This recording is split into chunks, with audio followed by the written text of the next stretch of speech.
Welcome to another Bungie Ride-Along. This is a great opportunity for us to explore the playable spaces in Destiny and learn some of the ins and outs of development from the talented people who created the places where we go and fight and defend humanity. I'm Deej, I'm your friendly neighborhood community manager, and today I will be your host. As you can see, for this ride-along, we have chosen as our destination the Dreadnaught. Oryx's loot-filled fortress is full of secrets, and I've assembled just the fire team to reveal some of those secrets to you. So let's meet two developers who had a hand in working with our team to bring this space to life. Up first, this dashing hunter is senior designer Brian Frank. How you doing, Brian? I'm great, thanks, Deej. Lovely bow. Good to have you on the couch. Thank you. Yeah, I'm the design destination owner for the Dreadnaught. Yeah. And collaborated with Andrew and other artists, building these spaces, getting them ready to lay in the activity content and the player experiences.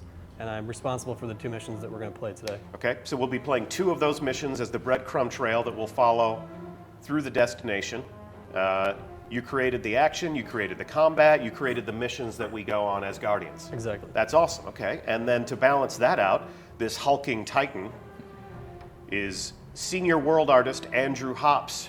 How are you doing? I'm glad to have you on the show, man. Thanks so much for taking time out of making games to talk about some of the things you've created in the past. Absolutely, I'm excited. So talk to us a little bit about what a world artist does at Bungie and frame up your contribution to bringing the Dreadnaught to life for us. Sure, I was the world art destination owner on the Dreadnaught. Just making sure we take those concepts and build playable spaces out of them that are just incredible. Nice. Well, that's a good segue to our first concept, if we could put that up on screen for our audience at home. Yeah, first concept up is our postcard shot for the Dreadnaught. If you've seen the other ride-alongs, you're familiar with a postcard. And a postcard, if you could describe a destination with a single sentence, the postcard will describe a destination with a single image. So this shot's really capturing the atmosphere, the mood, the palette, the architectural elements, the materials, and a lot of the visual language for what the Dreadnaught will be. Yeah. So if we come back to our in-game shot, you can see how that actually translates to a playable space. I'm sure that longtime fans of Destiny and Bungie remember the first time they saw this image. You know, it's deeply alien, it's hideous, but it's beautiful. It's definitely the sort of thing that incites curiosity. You want to get in there, you want to kick some ass, and you want to plunder it for its treasures. Yes. And now here we are. Can I jump in and say that these postcards are part of a destination incubation process that establishes both the visual goals and also the player experience goals for the destination. So you can imagine as a mission designer looking at this image and being inspired to build encounters and adventures within that environment. And we're going to have many adventures and encounters as part of this exploration. But before we go, you have some more concept art to share with our audience, yeah? Sure. We can pull up the next concept. Okay. Next concept on main viewer. Concept of the cinematic sky battle at the very beginning of the game. Setting up the setting, Hive, Saturn rings.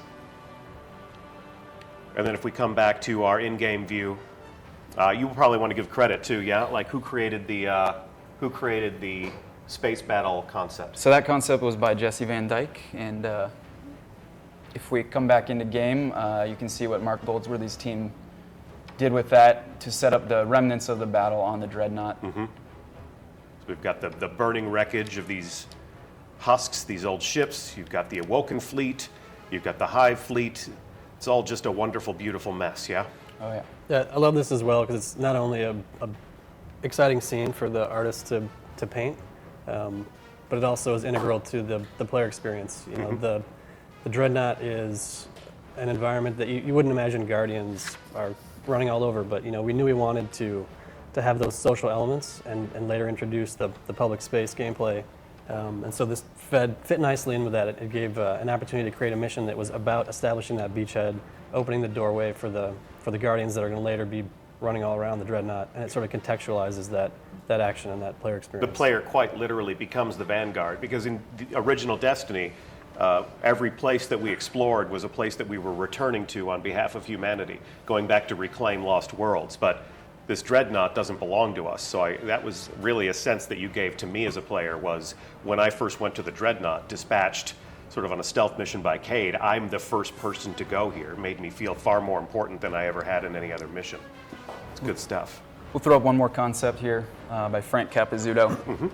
And again, this is a concept for the opening cinematic.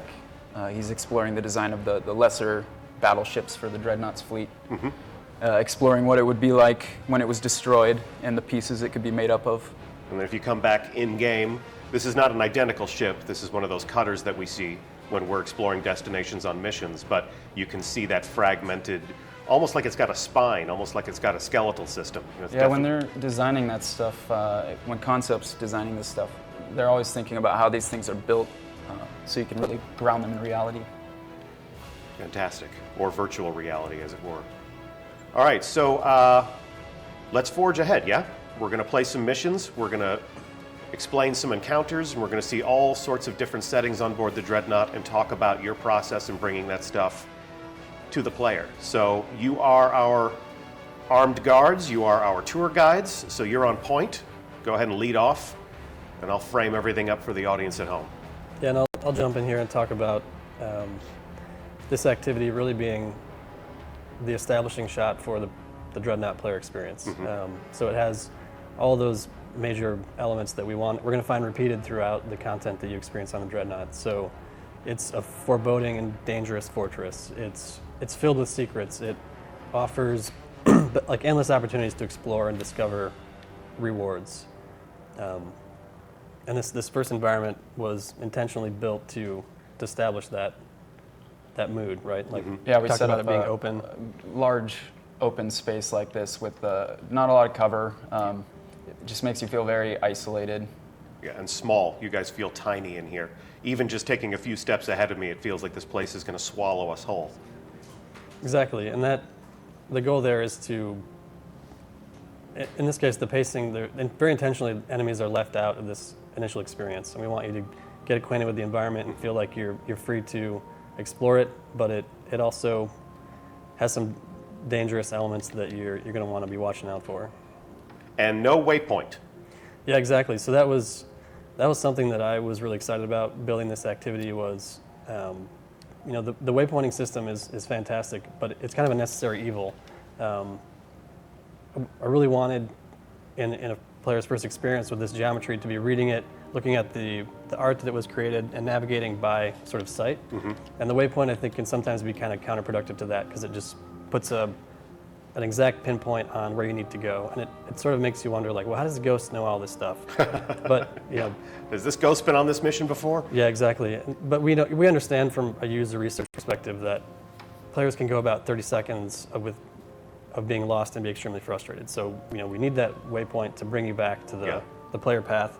But I also wanted to give you an opportunity to explore without it and not feel like you're being led by the nose through the activity. So if you progress at a good pace, you're never actually going to see that waypoint, and it's just going to let you discover the environment and the objectives naturally, organically. So I've played a number of first-person shooters as a gamer where I would get lost. I'm looking for a key, I'm looking for a door, I'm looking for more bad guys to fight. And is there anything that you can do from a world art perspective to kind of draw their eye to lead them to where it really is that they should be going? Right, so you can see what our lighting team did here. Really strong light coming out of that hallway is just going to naturally lead the player to that door without having to force it down your throat. Yeah, it's sort of the in-game representation of the waypoint. It's calling out this is the player path. And there's an interesting psychological side effect of that. I'm sure many gamers have experienced this. Like the minute that you understand where you think the game wants you to go, it sort of frees you to leave that path and go and discover for yourself what may be hidden or lurking elsewhere in the environment. So there are many paths that you can take. The Dreadnought basically invites and rewards exploration. Yeah, we just packed that stuff into the environment wherever we could. I mean, I even at one point created a list for every environment. I wanted to make sure that there was multiple off the beaten path areas that you could discover, find a reward, and then and the investment team comes in and they make those rewards real for players. It's awesome. All right. Well, there is a path that you've determined, so we're going to follow that path and we'll venture deeper inside the Dreadnought. You guys are on point, so lead the way. I'm on your 6 hops. Follow Brian in here. Okay, following Brian. Yeah, this was, again, really exciting for me, like wanting to introduce this mysterious element of you have a path that's removed and the player's left to discover a way across this challenge. Again, highlighting the Dreadnaught as this, it's testing you, it's not a friendly environment. No. And the thing that we did here, which I really loved, was we took the ghost and we gave it the ability to reveal these invisible platforms. Okay? And these platforms have 2 very simple properties. They're invisible, but your ghost can highlight them, and they're created when you get close to them, so they're created by proximity. So one thing that the artist did, the lighting team added this light down here, which sort of lures you to one of the first platforms, and you sort of organically discover it. And that gives an opportunity for a player that their first intuition may not be to bring out the ghost. Yeah. They can still find this pathway across. It also makes the ghost a little bit more interesting than it was. Yes. Yeah, exactly. And this is another theme you'll see later in the mission. Really wanted the ghost to feel like it enabled actions for the players instead of leading you to a point and interacting with an object and having it just progress the mission. Like here, you still have to cross the chasm. You still have to navigate this sort of terrifying narrow beam that's being created and destroyed in front of you. It's a leap of faith. Yeah, by dark magic. And the ghost is assisting you in that, and it's giving you additional information that you have to use to complete the puzzle. Yeah. I gotta say, I don't really have a fear of heights in real life, but Destiny gives me a sense of vertigo all the time, like sweaty palms in Yeah. a vault of glass. You guys are killing me with that. All right, so we've crossed the chasm. The ghost has revealed itself to be a more interesting utility than just let me scan this and then defend me while I do my work. And so we're obviously evolving the way people play Destiny with the introduction of the Taken King. What's next? Well, so when we build spaces like this, where it's just wide open, as players ourselves, we are thinking, like, I want to go explore out there. So one of the goals when we were building the Dreadnaught was to really push the boundaries of the maps. So we end up with secrets like these ones where we brought in ghost link bridges to help players explore outside the normal play space. Yeah, it was very intentional that pathway leads you sort of to the center or to one end of the far platform, because it sort of suggests you're going to continue forward, but if you backtrack, we've gone to the trouble of adding the secret that you can find and explore. And this also is interesting. These bridges have a really nice property, the proximity nature of them, where if I float it out into space, it's not going to reveal itself when you walk up.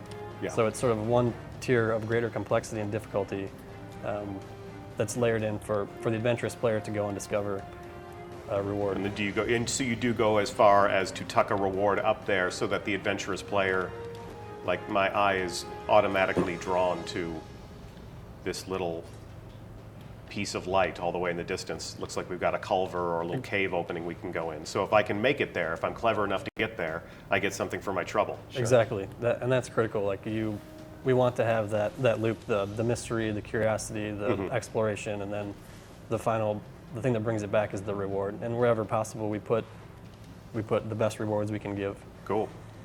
All right, moving right along. Yeah. I'm behind you, Brian. And again, here I'll just talk quickly about this relatively simple design element here, where you're led into what's essentially a dead end at first glance. And as you begin to look around and explore the environment, you see a couple things. There's strange worms, and there's more space that looks like, it's probably playable space. Yeah. And it's just a real simple navigational challenge where, as you leave this dead end, you're going to hopefully notice this opening here that on your way in you don't actually have direct line of sight to. Yeah, you obscured my vision with this Exactly. pile here. And so this was carefully constructed to make players really feel like, oh, I discovered this route. It wasn't immediately obvious, and then there's a moment where they're not really sure where to go, but relatively quickly they discover the path forward. There's some enemies in here too that can draw your eye, and your radar can clue you into to where you're supposed to be It's headed. pretty uncool. We're trying to lead a guided tour here, and they just won't stop. Yep. It also is the first time an activity leads you through these these interior wall spaces. We call them grub caves internally. That's an official term for those spaces. Sure. And You guys always have your own pet names for certain creatures or certain spaces or certain player devices. exactly. And those are interesting. They came on sort of late in the lifespan of the Dreadnought. Andrew and I talked about, wanting to have as many of these exploratory spaces as possible, and went to the trouble of adding them everywhere that we possibly could fit them in, given our layout and our memory constraints and whatnot. And that's more of that desire to explain how these ships were built and what they're made up of. Yeah, it's got a very organic feel. It's like you sort of can see secreted residues, and you can see, like just these faces here. It feels very bone-like. Yeah, it provides a sense of alternate navigation where we try to define the space that you imagine the AI would use to actually navigate their environment. And then there are these auxiliary areas that you feel like you're behind the walls or sneaking into forbidden territory, essentially. It can be a really cool player experience. Nice. So yeah, then again, quickly here, I'll talk about these bridges. This is like an escalation of the concept of the bridges. Because they're found in many environments, I really wanted players to understand it. And so this is like a blocking challenge. Like, you can't get through this without having the ghost reveal the next platform to you. Whereas in the first case, you could just walk along it. Here you're actually required to jump. And fall. There you go. There you go. I died. There's a hard road and an easy road. I got a different depth of field than I enjoy at home. So there you go. Thanks for the revive. All right, catching up. So you increased the difficulty a little bit, yeah? Like the first bridge system, we just sort of we were able to just walk across. This one has a little bit more danger. Exactly. Was that motivated by the team? Was that something you got like discussing about this? Like, yeah, I mean, it was somewhat controversial internally, and I always kept a real close eye on it from our user research group. They would bring externals in, run them through the content, and the thing that I found is that in open-ended comments about the player experience, people would talk about how much they loved that the Ghost was a tool and a utility, and I felt like that benefit outweighed the potential frustrations of some players that had trouble with the jumping. yeah. And we tried to position them so that the jumps are relatively easy. It's not a darkness phase. If you die, there's no real punishment for failure other than having to try again. So Yeah. I tried to find that balance. So there. the debate to sustain that is more than just looking at your fellow designers and saying, get good. It's like, I've got research, I've got data, we've had people play this, we want to challenge the That's player. a critical part of what activity designer does, is factoring that. So here again, I'll just keep going with this design components. This is call them core nodes or shroud nodes. I don't remember the exact internal title, but here again, you're at a point where you're going to progress the mission, and this object is shielded, and you have to use your ghost to interact with it. But it doesn't actually solve the problem for you. It simply enables another action that you have to actually do yourself. And a shared team activity. Destroy the Like object, we turn into a firing squad all the time, right? Exactly, yeah, and that's a great secondary element where when you're with the fire team, you have that timing game of like ready, 1, 2, 3, go. Yep. And we got bad guys. It meets that Destiny pillar of fun with friends. And this is a turning point now in terms of the pace and the activity. We've shifted a little bit away from the exploration component to now encountering enemies. And up here, we can head out this way and talk about introducing a new enemy type and what sort of considerations go into that. Okay. On you. Yeah, so Hops, if you want to engage these guys, it's the first time you're going to see the Taken Acolyte and their eye, this turret that they can summon. The Acolytes are great. Their base sort of behavior and weapon loadout is great for bunkering and holding positions. And their new ability that they acquire as Taken just further turns them into, it takes them from being a hard point to a fire base. So now they have this force multiplier that they can bring and put pressure on players that are trying to move into their space. So you can see them here arrayed on this bridge, and they're opposing us. And from a geometry and gameplay standpoint, there's this really nice choice you can make. You go left or right, and doing either basically invalidates their cover.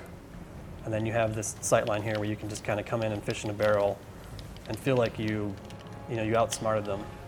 And that's a big part of what goes into all the considerations of the encounters. As a designer, you have to take the role of general or commander in a way. Like you could think of a real-time strategy game where the enemy, we want to place them in a manner that makes them feel tactically intelligent and strategically plotting against the players. And you get to basically. think for the enemy then. Exactly. You get to be the puppet master. You get to put the pieces on the board and say, when they come into this space, I'm going to help the Hive fight the Guardians by, hello, open fire, weapons free, Oh, yeah, I forgot. reloading. There you Okay. So I don't know if you guys have been collecting your calcified fragments, but the Books of Sorrow explains that the daughters of Oryx are the ones who built these weapon systems. Thought that The was same daughters that we face in the raid. in the King's Fall raid, yeah. Yeah. And the Spec Ops team, when they built that asset, I know there was a very intentional desire to unify the design language. It appears to have the same taken effects language as other effects. Yeah. That those You got guys use. screen effects. We're obviously surrounded by some black, bad magic, some bad juju, if you will. We can beautiful. go check out the Court of Oryx real quick. I've got another concept from Frank Capizzuto. Okay, let's put that up on screen. We have our statues, our totems, if you will. So this was exploring the player interactable for how the Court of Oryx would summon the Hive combatants. And we can talk a little bit about some of the lore behind that. So of course there's Hive intaken around the Dreadnaught who drop sigils, and those sigils are basically a way for those Hive intaken to communicate with high-ranking Hive. So once a player acquires it, they're opening this portal into Oryx Throne Realm And if we come back summoning to the them. game view, here they are fully realized in game. So you work pretty closely with concept artists. It's not just a matter of concept artists making a few sketches, giving you a postcard and say, go make a video game. Sure. It really seems to me in the conversations I've had with you guys that you work in pretty close proximity to each other in lockstep throughout the realization of these spaces, you know, and your creative processes evolve together. Yeah, you have another concept of this environment? Sure. Yeah. We've got an early concept for the Court of Oryx, exploring what the layout might have been like. Yeah. There's some differences here. I see you've got Absolutely. some crystals up here Yeah. in the upper left-hand corner. I think this started as an activity concept. We knew we wanted in the public space for Guardians to come together and fight these bosses and take on challenges as a group in a way that they hadn't done before. And so that necessitated an environment to do that in, and that's when we go to the artists and start the conversation about how big is it, what form factor does it have, and then onto the concept team to realize that. And there's one more concept, the color version of that, the color pass. And all of those are by Frank Capizzuto. And you can see at one point we were really sticking with the crystal obelisks as the interactable to summon champions, but Then things change in development.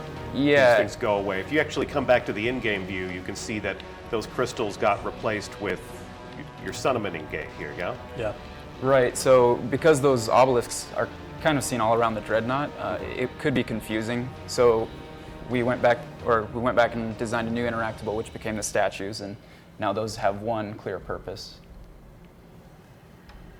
Yeah, and this gate is an element that is repeated, and players see through different activities. It's interesting, we just triggered this event where one of the actual Court of Oryx bosses makes his cameo in this story activity. And I could talk a little bit about this. The space that we're in is later used as a public space, so it has a very non-linear and sort of open layout, which feeds right into that design goal of having the Dreadnaught destination feel explorable and offer players with choices of what they're going to do and where they're going to go. So when I was building this activity, I knew that this event type was planned, and I talked to the designer responsible and said, you know, if there were going to be a preview of Court of Oryx, you know, what would you want that to be? And this is who he gave me. So a player on their Schematic of first Crota. mission aboard the Dreadnought, are they able to kill this? I mean, That's it's a good question. An echo of Oryx, right? It's a fanatic. Yeah, he leaves. Oryx is dead, but it's sort of like a remnant of Oryx, yeah? Yeah, I don't know. I want to say it's impossible to kill him, but who knows? I mean, Who knows, I right. wouldn't be surprised if a high-power fire team could stun him and kill him. They never fail to surprise Yeah, us, do they? wouldn't shock me. So yeah, and that is just an example of like a non-gear reward, a player experience reward for coming out to the center of this bubble and leaving the beaten path. You know, and this is, I think, a really interesting vantage point. You can see all of the different avenues inside all the spaces and how they're connected. And a player that maybe doesn't feel really confident in the platforming, the jumping game, they don't have to come this way. They can take a walkable path. They never have to leave the ground, and they can still make it to their objective. But then it sort of meets players where they are. If you have a lot of experience with the jumping stuff and you want to make the shortcut, it's there for you to discover. Here I come. All right, I'm with you guys again. Where to next? This is the last of the 3 nodes that we destroy. Ah, yes.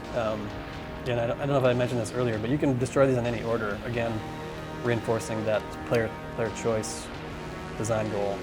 And this space introduces another one of our new combatants, the Taken Wizard. Angry wizard. Yeah. Dead wizard. First time you see him, he's just a standard wizard, and then there's a little bit of a twist here. You go through the motions again. You've done this twice already. You think you kind of know what to expect. You're going to scan this and open it up and destroy it. But when you initiate the scan, it closes and another wizard spawns. Gives us a chance to see this combatant again and explore his powers and what it's like to face him. And introduce him to a Fist of Havoc. Exactly. So you see him summoning the Shadow Thrall, and there's a bit more resistance in terms of reinforcement waves. This is kind of like a mini climax encounter where it really isn't intended to provide a ton of challenge, but more give that combatant introduction experience. Yeah, your experiences with the Hive and the Taken are escalating, and that isn't specific to this node. That encounter happens. Yeah, regardless of what order you do it in, it's always the last one. It's always the third so one. So it can appear in any of the 3 spaces. All right, I'm going to scan. Yeah, Get ready to open fire. Let's do it. It's vulnerable. There you go. Boom, and done. No problem. Good job, fellas. Okay, fantastic. Where to next? We can head this way. Following you. We're going to go behind the walls again.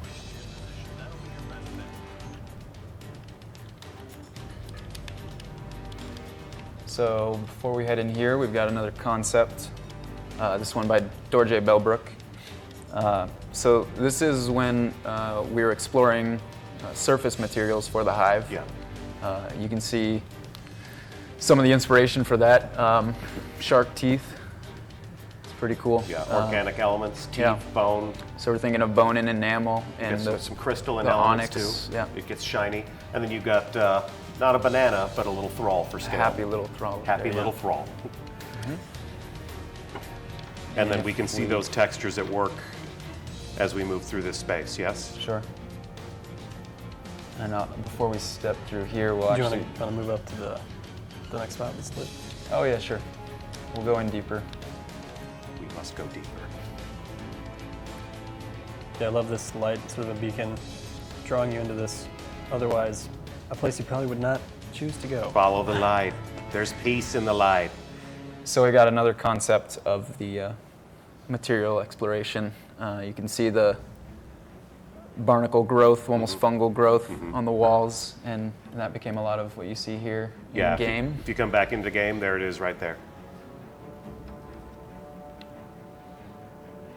So when we were building this, we were thinking about how the ship would have been built. So you've got this surface material, Yeah. almost like a skin, and behind that turns into this kind of porous rock, and that shard. Some of the more organic elements of the ship behind it's the almost plating. barnacle-y shard. Yeah.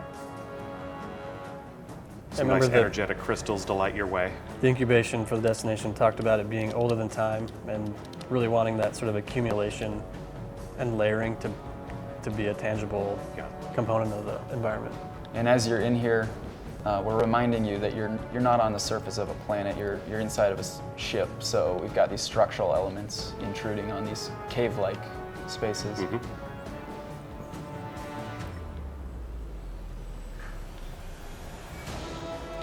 Here you can see where lighting team did a cool job of bringing in some caustic lighting off of that crystal. So yeah, we've got reflections on the wall. This is the source. Yeah. So the light from this source passes through the crystal, almost like a prism. Right. Cool. Oh, where'd you go? Where'd you guys go? Don't leave me right alone in the behind. dark. Follow Hops. Okay. Yeah, and I can just jump in again and talk about how, like, working with Hops to lay out these environments initially, I actually didn't know what was going to be in them. I just insisted that there be as many as possible. And then the other design teams, the public space team, investment teams came in and populated them with all the puzzles and secrets that people enjoy discovering in the patrol activity. Right. These spaces all just stem from that desire to push exploration. Where are you taking me? So next up, we're going to move into a more sort of the finale here that becomes a more combat focused. And we have a bit of a reveal as we transition to the next space. Before we head through here, as I was saying, we wanted players to feel like they were on a spaceship, but it's a tomb ship, and it's cavernous, and there's a lot of organic materials. Mm-hmm.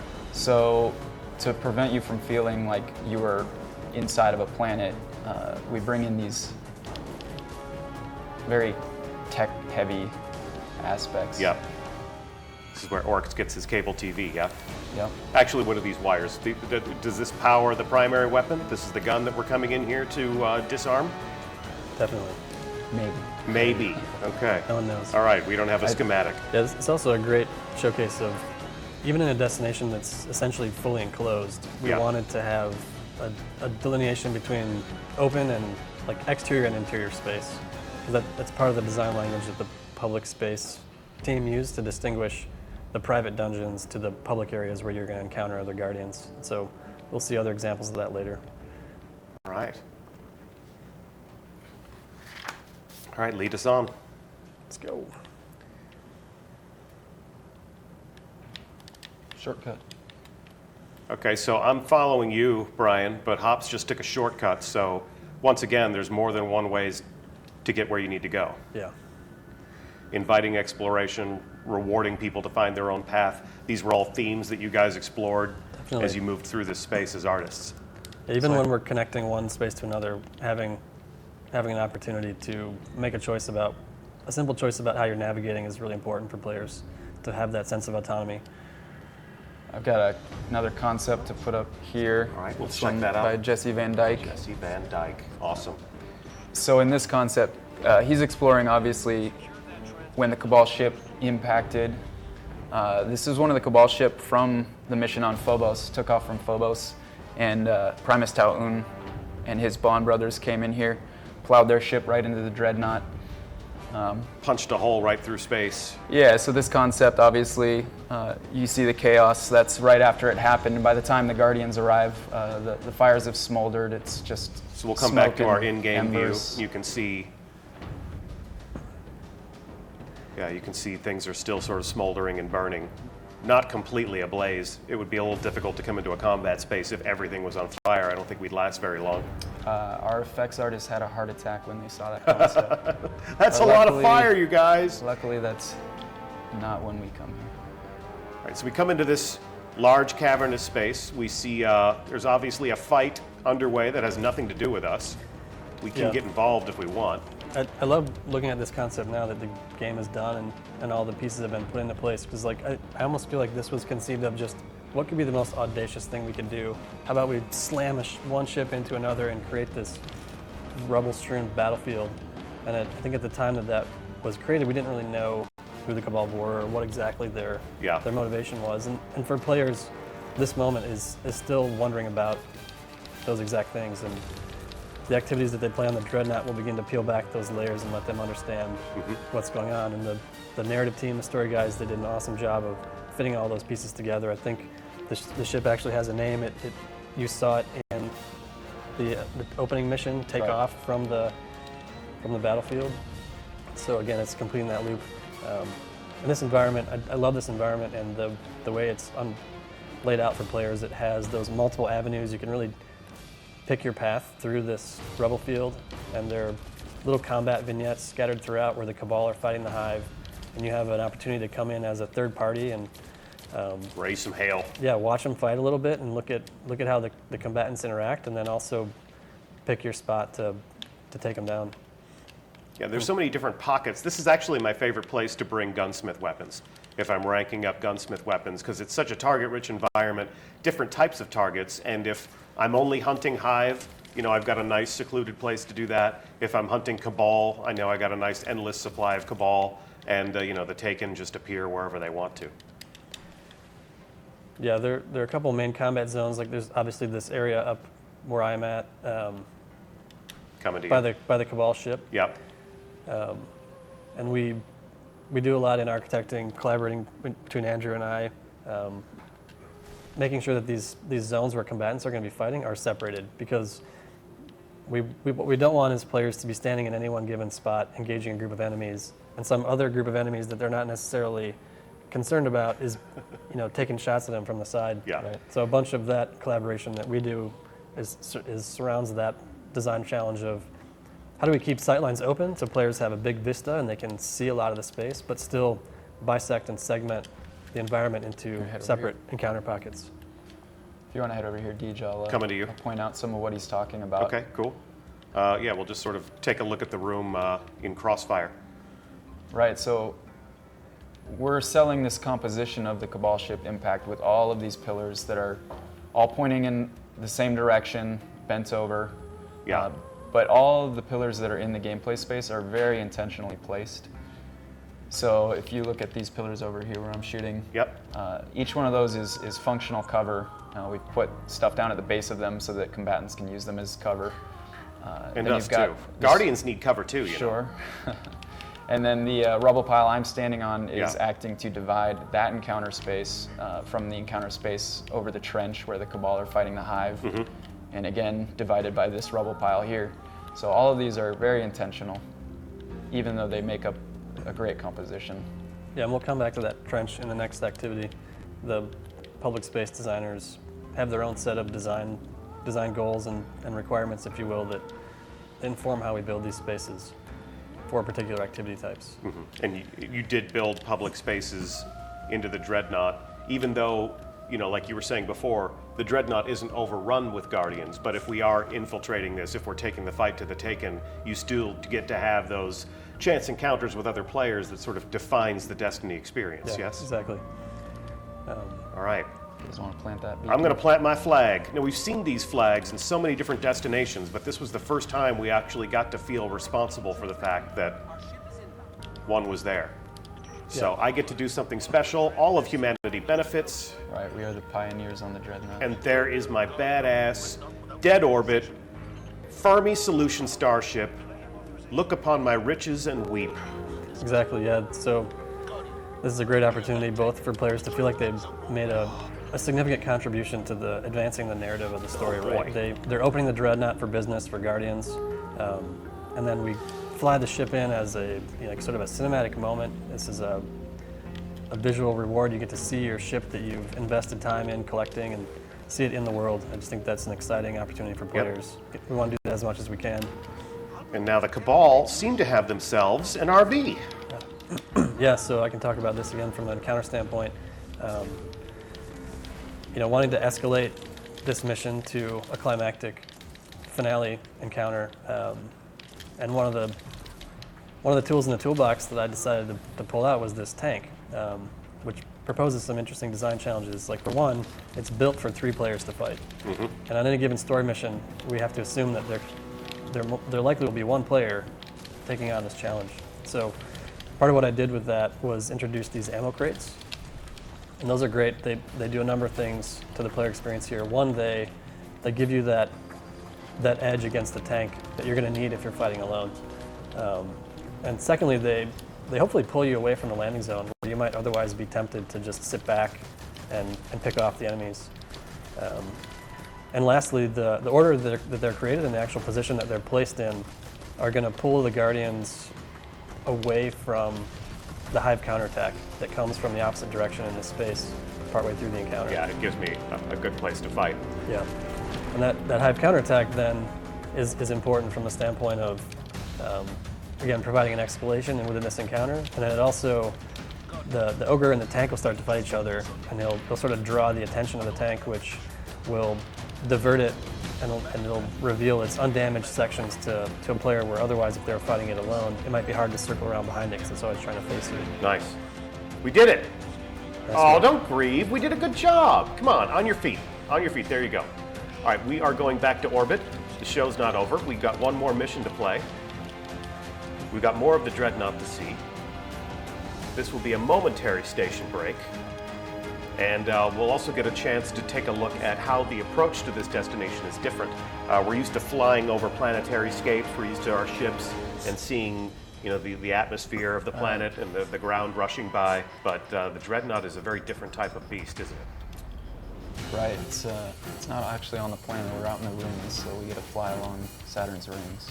Regicide, yes, Brian? Correct. And we'll go for launch. We'll throw up another concept here while we land. Okay. This one's by Adrian Myshak, and he's basically establishing what the Dreadnaught is going to look like on a macro scale. You can see there's some Cabal ships down there too, so maybe this was the mission from Phobos and ended up being where Primus Tone Punched right impacted through, his yeah. Cabal ship into the Dreadnought.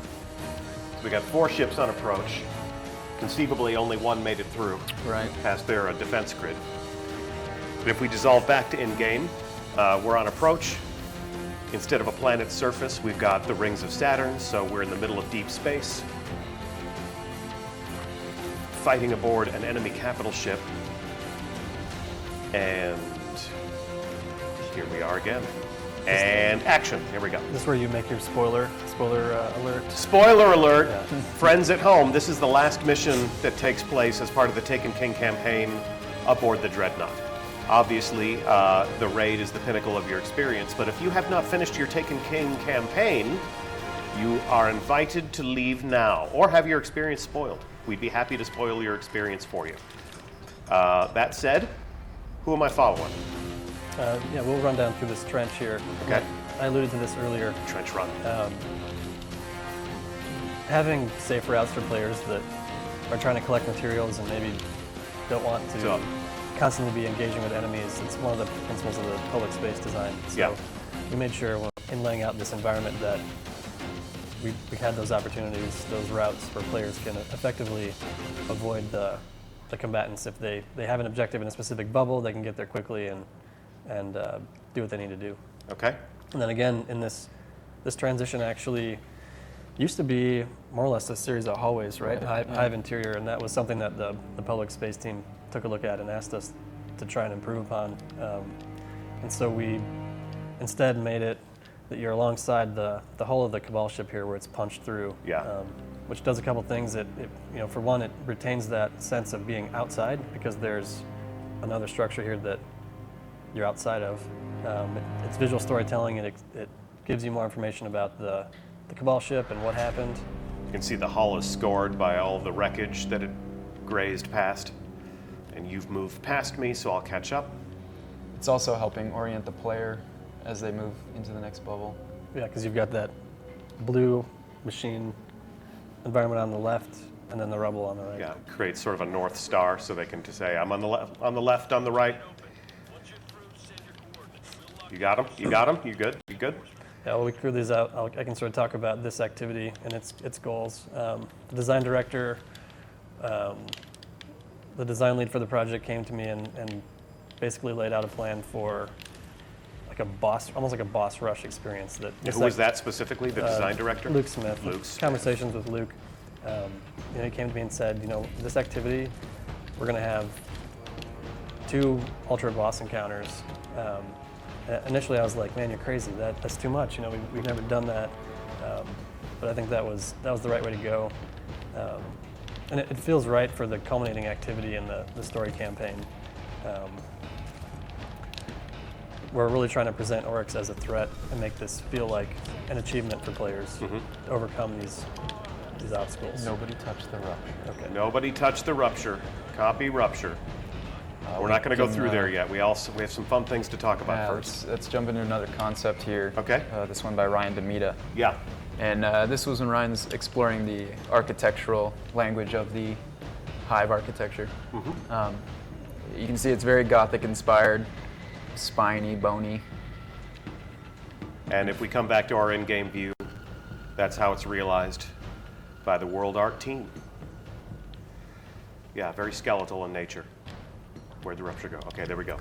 So by this point in time, we have returned to the Hellmouth. We have used what remains of Crota to become Ascendant, and eventually we're going to go through that portal for some of our final encounters with Oryx. But there's still more fun to say about this space before we do that. Sure, So, we've got another concept here by Darren Bacon. This was the view of the front of the Cabal ship.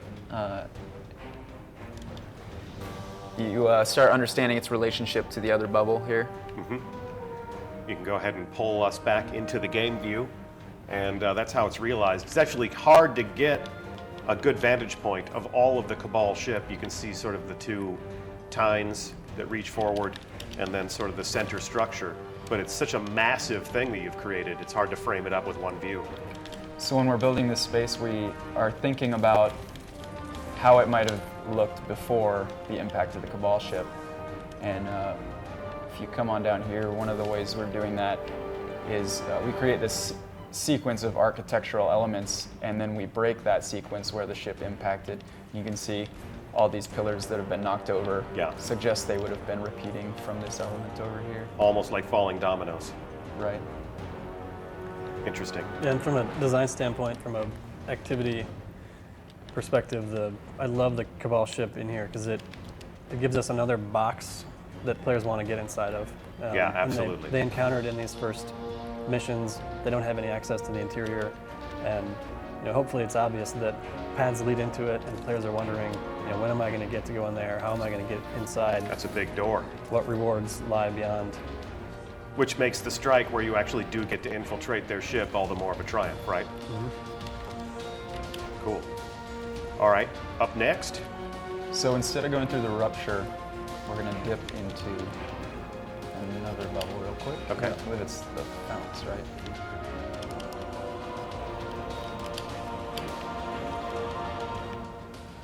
Before the story team comes in and gets to have their way with the things that you're creating, you adopt all of these names for things inside the game. Is it jarring for you guys when you actually start playing with people who don't work at Bungie? And you're like, okay, let's come over here to this space. And they're like, what? And you're like, oh, yeah, that wasn't the shipping name. Yeah, a lot of working titles. Okay. Yeah, this as was called developers, the we block. spend years or a year with the internal names, so when they get swapped out for the real things, I'm often embarrassed that I can't. I don't know the actual shipping title of the activity that I built. Yeah. You don't know your own game? I got another concept for you in here Okay, let's bring it up. by Dorje Belbrook. Nice. This is pretty cool. So he's exploring the shape language of the Hive architecture aboard the Dreadnaught. Slanted ceilings. Get some suggestions of how it'd be decorated. Yeah. You see the growths on the floor and the webbing or torn cloth. And I've got that framed up in game, so you can see how that translates to the final product. And we've got these cells that have been hung from the ceiling. What's the lore behind that? Right. So I believe that this area is meant as a Hive prison, and inside these prison cells we've got Hive combatants, combatants of the Hive that Oryx's they've enemies. captured and kept in here. But we can go into another concept here by Dorje. Okay. So here's exploring what those cells would look like. You can see they're embedded in the walls. If we come back to game now, we've got some that are out in space and some that are embedded in the walls.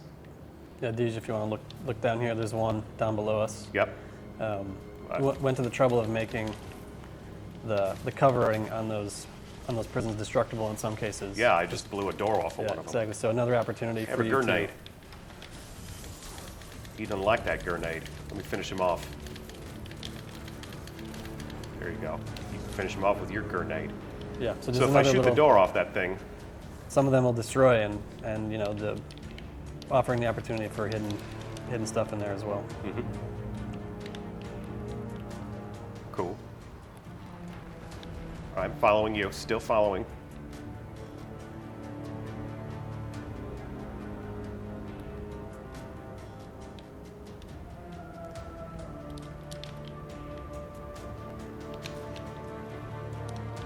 right. We've got another concept for this area. This one Caverns. is, again, by Dorje Yeah. Belbrook. You can see it's changed from the concept a bit, but most of the architectural elements are there. Yeah. You see the prisons up above. If you look up, you see some of those prisons. And then this is something I Right. actually didn't notice until I played with you guys. Let's Right. come back to our in-game view. So I knew that made it into the PvP map, the dungeons, but actually, I gotta admit, playing, I didn't even notice that it was right up above us. If you look directly up, he is flying around, checking on all these prisons. We call him the Warden. That's an actual sentient Eerie. being. Sure. Making sure no one escapes. Yeah, And then no, we've, of course, got this device in the center as well, which was meant almost as some kind of a torture device. If you think about it, you can see there's some prison doors right here, so perhaps there's combatants inside there. Yeah. And it's also got qualities like a clock, almost like it's a slow tick, Yeah. right? Imagine being in a prison cell and hearing that all day. Like a tilted world that just never, ever ends. I think there's a special place in hell. All right, we can head back. Yep, follow me. We can take a long way back. There's another grub cave over here. Okay. Can slip through. Let me catch up, bros. Yeah. And I like these because you feel like you're breaking the normal bounds of the map. Yeah. The space is interesting too, sort of the history of it. It originally had the front of the Cabal ship in it. And when it came time to evaluate how this was working, it was decided that it was just too much overlapping spectacle, basically, and that we made the decision to pull it out of this space and put it into the neighboring one that we just looked at, so that each of those environments could be more focused on that singular element. So in this case, it's the prison aspect, the warden, the torture device, like all those things have room to Where the hell did you guys go? Up, and out. Oh, okay. yeah, and then the previous level that we're in, that it becomes more about the destruction caused by the Cabal ship.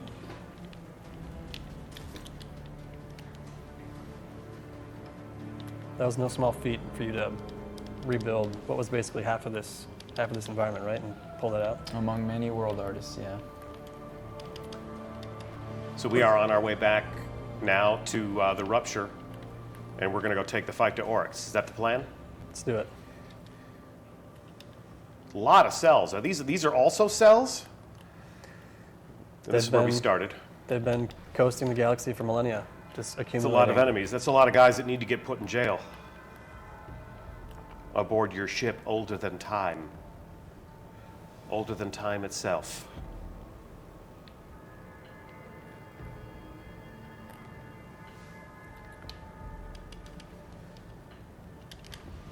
So these chains hanging from the ceiling, this is Right. how Oryx says decorative chandeliers, Sure, just include some meat hooks in there to remind you.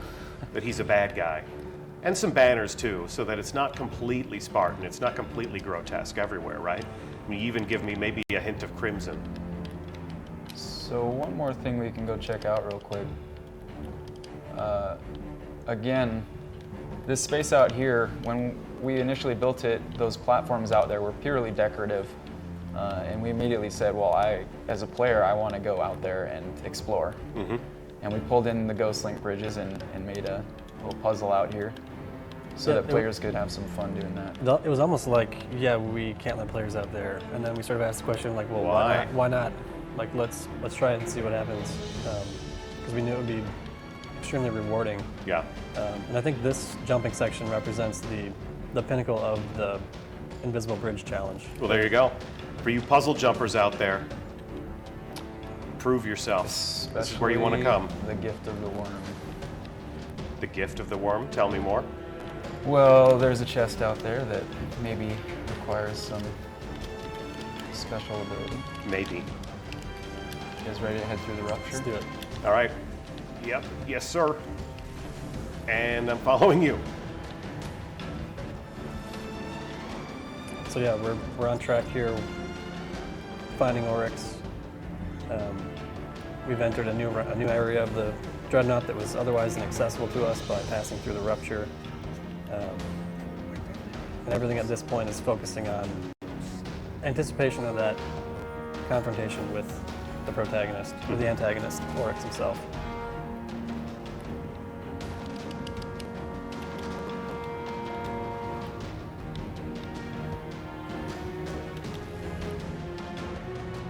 All right.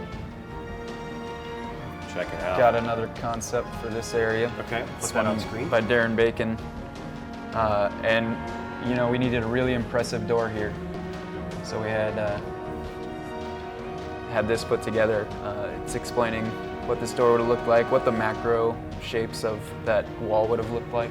And if we come back to our in-game view, definitely starting to use the environment to tell a story about Oryx's majesty. I mean, this is one of the more ornate, beautiful environments that we've seen, you know, and just the stairs leading up, this starts to feel more like you're in the king's court.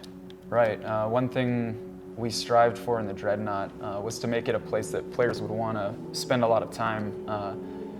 It started out pretty brown, a little bit sullen, and so we did a big push to bring in more magical elements. If you look out over this chasm, you can see we've got kind of the pixie dust in the air. Yeah, you guys just pulled the encounter, just so you know. They're attacking. We're starting.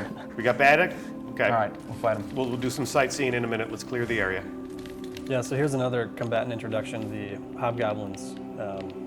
They're great for this environment. They have this long-range sniper weapon, which might encourage players to just sit back and pick them off, but then they have this other ability that when you damage them, they fire these heat-seeking projectiles. So I felt like that was a great combination here. It's gonna encourage you to move down into these areas that have cover. Like where we started is pretty open, and you're not gonna be able to take a defensive position. So those combatants are gonna pull you down into this choke point where you have to cross this narrow bridge, which is great because with the encounter, I'm trying to anticipate players making that decision and then having a counter prepared for the AI. So they put a lot of pressure on this narrow bridge section. They're the scions that are splitting and multiplying, and a taken captain that can really punish you for getting in close too early before you've thinned out his minions. Although we made that look pretty effortless in a fire team of 3. It's because we're awesome. That's an interesting point, though. You design activities that are good for fire teams, but also good for solar players if people embark on these missions by themselves. That's a consideration that you make as a designer. Yeah, totally. And in this activity, I mean, we're about to go into the encounter with Oryx's henchmen, where the challenge level is really escalating. But I felt it was appropriate for the final mission against the Taken King. We didn't want it to feel like it was a foregone conclusion that you're going to overcome all these obstacles, right? So it's balancing that challenge level for all tiers of player experience. Yeah. And then Hops, what were you telling me before we were so rudely interrupted by those Taken? Yeah. What were you telling me about the world that we see out there? Well, we made an effort to bring a lot of color into an environment that could have otherwise been very brown. Yeah. So you can see the lighting team brought in some really nice color. You got the water down there is doing a lot as well. And this is another example where we kind of wanted to push the boundaries of the map. And if you pull your ghost out, you'll see some ways to get out there outside the normal gameplay area. Yeah, there they are. And of course, begs the question, you've given me a reason to go down there, yes? Yeah, absolutely. Wonder if we have any data on how many people have actually done that. Sure we do. I'm sure we got data on just about everything. All right, are we ready? Let's do it. I'm following you. I'm going to occupy my usual spot in the rear with the gear. And there's the man. Oryx, yeah. So this is cool. The design direction here, again from the lead, was wanting to sort of trick players into thinking that this was the final encounter. Yeah. And having it be a twist that, well, Oryx is not exactly going to face you now. He's got these henchmen. He's going to... Still doesn't think you're worth his time. Yeah, you're not really worthy. He's going to throw them in front of him and force you to deal with them first.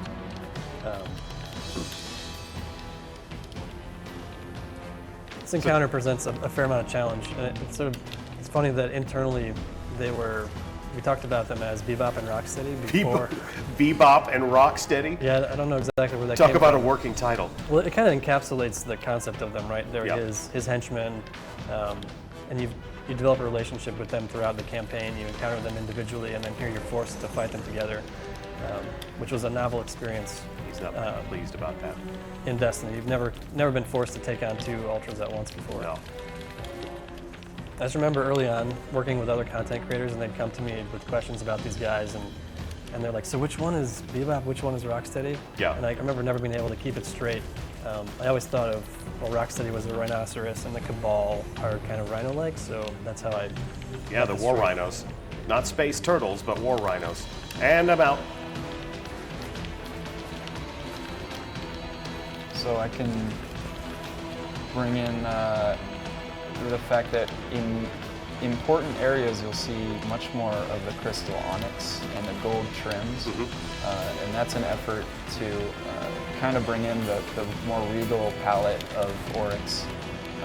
So if you're seeing a lot of the black crystal onyx and the gold, it means the area has some significance. Yeah, and you'll see that when we get to Oryx Throne Room as well. Definitely becoming a lot more opulent. There's actually a progression of that in the raid when we go through that someday. Someday. A raid along? Sounds like fun. I've already talked to Gavin Irby about making a repeat performance after playing Crota's End in front of the community. And that was Bebop, right? Down. Correct. Bye, Bebop. Yeah, and so the encounter design there, Hello. it was obviously a challenge to present those two highly lethal combatants to players, and not have them be extremely overwhelming. So Yeah. the encounter has them separated for a period, and then they're sort of constrained into where they can move and where they can fire from. That gives you safe areas. They get mad. And then they get slightly more aggressive, and the ability for them to roam around the space opens up. Yeah. And then they go full berserk, and they tag team you. They actually both can enter either of the two halves of the space, and that cycle repeats throughout the encounter. But it's similar to the Oryx fight that we're about to go and take on. The intent was for it to be a really reactive challenge for players. Like they're presented with that threat, they have to take a position and then react to how the characters are changing the fight. Ready to do it? Do it. All right. And we're through. What have we here? We've got Oh yeah. just escalating beauty. Hideous but beautiful, yes? Just more reminders that you're on a massive ship. Following Brian. Yeah, so the next thing you encounter is this chasm scenario again, which, is intentionally completing the loop. Like you first landed, this was one of the first things that you saw, was Yeah. this chasm scenario, how do I get across? Well, they're running away. Yeah, so here we are again, and here I wanted to use these combatants, Nice. not just be an obstacle for you to fight and overcome, but have them be part of the player experience and the setting the mood. So they're actually falling back here in sort of a vignette, and they're drawing into this doorway that, obviously you're going to have to go and enter into that space, Yeah. which is intended to be really foreboding and something you don't actually want to do. Like an invitation. Do you have a concept for this? Yeah, we've got one more concept here. Another one by Adrian Myshak. Nice. This was an earlier concept for this, so there was some changes made to it, but we brought in a lot of those elements like the waterfalls, which are actually going in reverse. If we come back to game, you can see how that has changed. They're flowing upwards. Yeah, the waterfalls Yeah. are flowing upward. Everything is flowing in, including the combatants, right? Yep. This whole moment is like an invitation. You come into this beautiful space, everybody sort of withdraws into the king's chamber, Right. almost as if to say, come with me. And he rolls out the red carpet. These Yeah. bridges don't have to be scanned. Yeah, it's just, oh, let me make this easy for you because you have pissed me off enough that we're going to fight now. And this is beautiful. I mean, this is just, you're getting like gold filigreed steps. That palette is starting to show up. Nothing more ominous than a really, really big door. How about a completely dark hallway? Yeah, that's pretty ominous too. Yeah, this is really cool. This experience was sort of designed and conceived of by the art director. So you enter this dark space, obviously very ominous. There's this flame that leads you down To the logo of the game. to the Taken King. The sigil of the Dark King. Yeah, and we can pop our ghost just to see the room dimensions if we need to. I always like that effect. It's like, where am I going? Where am I going? We're not going that way. All right, meet you on the other side. Let's do it. Yeah, so I can talk a bit about the final boss encounter here. In a number of ways, we really wanted to take our boss experience another level, improve it, boss 2.0. And so that awesome introduction is part of it. You know, the visual effects team, Spec Ops team, did a ton of work to create all the components of him drawing in his power and, Yeah. and revealing himself and the flame hallway. He draws the darkness into himself, almost Exactly. suggesting that darkness isn't just the absence of light, it's a substance. And then there was another goal of this encounter to have Oryx's actual participation become more direct over time. So initially he's using this ability that is draining your super, draining your light, Yeah. and that's like an indirect means for him to assail you. And thematically, I think it makes sense, right? He's like the Prince of Darkness, more or less. Yeah. King of Darkness, even. And as the fight progresses, his means of attacking you become more direct. So initially he has these ranged attacks, then he moves into a melee focused attack. And having him drain your super was a somewhat controversial, but very intentional design choice on my part. I wanted to pace out the encounter Yeah. and not let fire teams just come in here and roll him over before experiencing all the stages Yeah. of the encounter. Galley's up. Everyone throws a super. It's Exactly. over. So, and then the other side effect that it has is he stops using that ability in the final stage of the fight, and it's timed so that your super actually will regenerate right in time for you to deliver that killing blow, and give you that sort of bull rushing at you Grand finale. experience. Yeah. Now, the bull rushing at you. Nice metaphor. And again, here, just to take a look at this, I mean, we've seen, hello, I'm looking at Art and he's right on top of me. We've seen this room in cinematics. We've seen him sort of conducting his army and firing his weapon from this platform. And now that we're here, it's obviously serious business. Hello. Yeah, Andrew, did you want to talk about the palette treatment, the surface treatments? Right, so kind of what I mentioned before, this room is overwhelmingly built up of that crystal onyx, and a lot of the architecture has this gold trim to it. You won't see any of the barnacle piles in here. That's a more Hive asset, Yeah, or a less regal asset. yeah.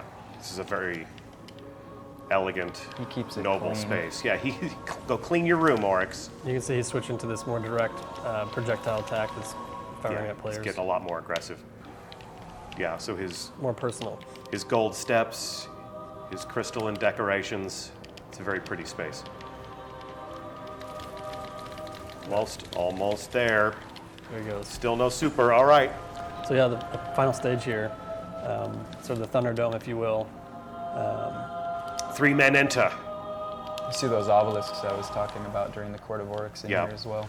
Now, our friends in the audience, if Thunderdome doesn't mean something instantly to you, you can't just see Mad Max Fury Road. You got to go get your back catalog.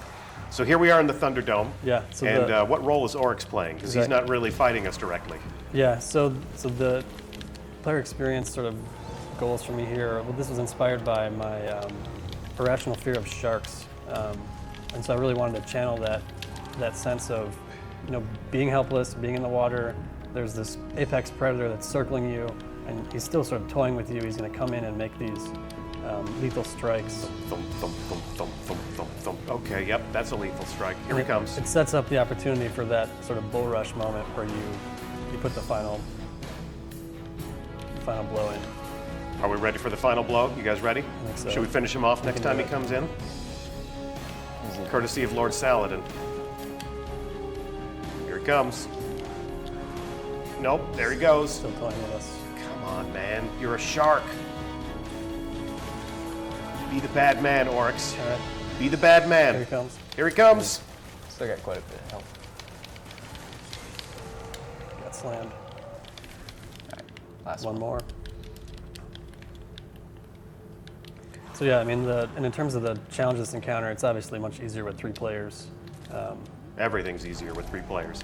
Although I was able to finish this on the take home. I remember texting Luke afterwards going, that was really hard, man. He's like, that was perfect. Yeah, you're going to get that super experience when you're playing this solo. It all time out just right. There we go. Good job, fellows. Nicely Thank done. you. Good job, nicely done. So talk to me about what's happening here. Yeah, so Is he again, dying? From the Books of Sorrow, it explains that here he's actually taking himself, and that inverts his throne realm into the Dreadnaught, and then eventually we're able to access his throne realm through the Court of Oryx because of that. And it's at this moment that he quite literally becomes the Taken King.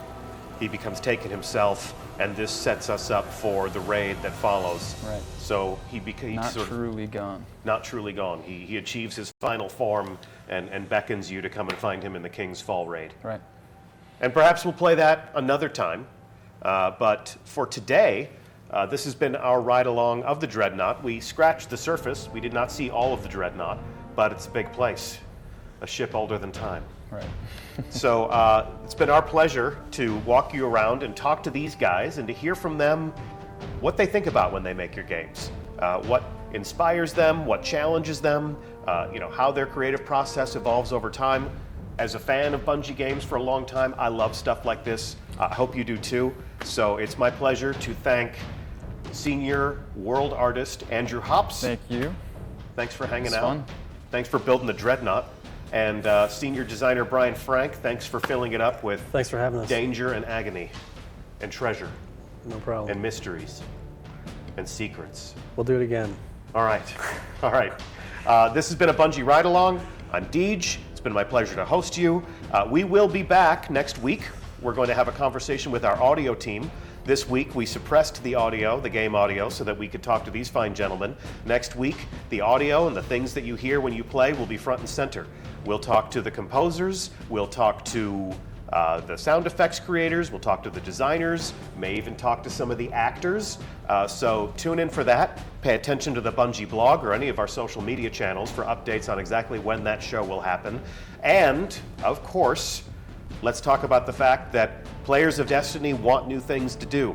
We have an entire team of people upstairs making new content for you to play. Over a longer timeline, we will be talking to you about that. There is a plan in the works for a spring update, and we'll start unveiling some of those details on a show just like this in the weeks to come. So please join us for future opportunities to learn more about Bungie and how we make games on Twitch. We'd be glad to have you. Any shout outs you want to throw out into the world before we go? Nope. All right, world, there you go. Thanks so much for watching. That's all we have for you today. Be brave.